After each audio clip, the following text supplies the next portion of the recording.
Alors, bonjour tout le monde. Aujourd'hui, dans le cadre de cette petite capsule, nous allons parler de la psychanalyse. Nous allons ici explorer quelques notions de base. Bien que plusieurs auteurs aient participé au développement de la psychanalyse, Sigmund Freud est souvent décrit comme le père fondateur de cette pratique. Il est notamment reconnu pour ses apports concernant la personnalité, l'analyse des rêves, la sexualité, les stades de développement et bien d'autres.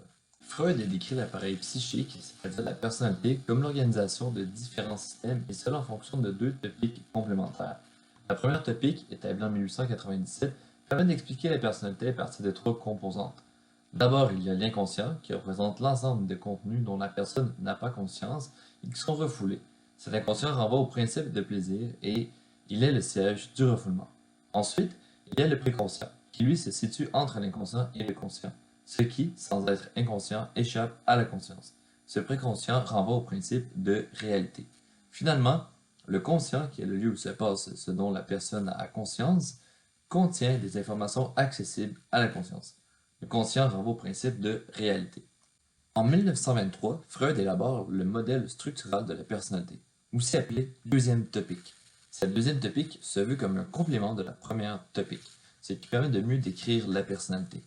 Freud va alors introduire les concepts du ça, du moi et du surmoi. Le ça représente le monde pulsionnel ainsi que les expériences et les éléments refoulés par le moi. Il fonctionne selon le principe de plaisir. Il est anarchique, donc il ne considère pas le bien ni le mal, et il serait entièrement inconscient.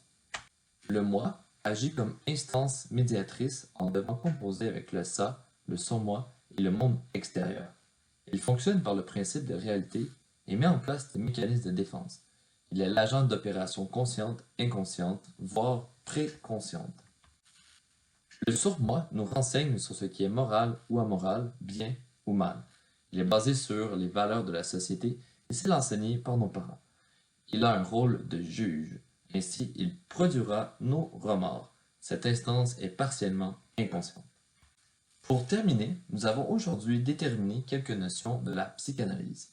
Nous avons également présenté Sigmund Freud, qui s'identifie comme étant le père de la psychanalyse. Et finalement, nous avons présenté les deux topiques de la personnalité qui permettent d'expliquer les comportements de l'être humain selon des concepts psychanalytiques. Sur ce, je vous remercie d'avoir écouté cette courte capsule et je vous invite à écouter les autres capsules sur la psychanalyse. À bientôt!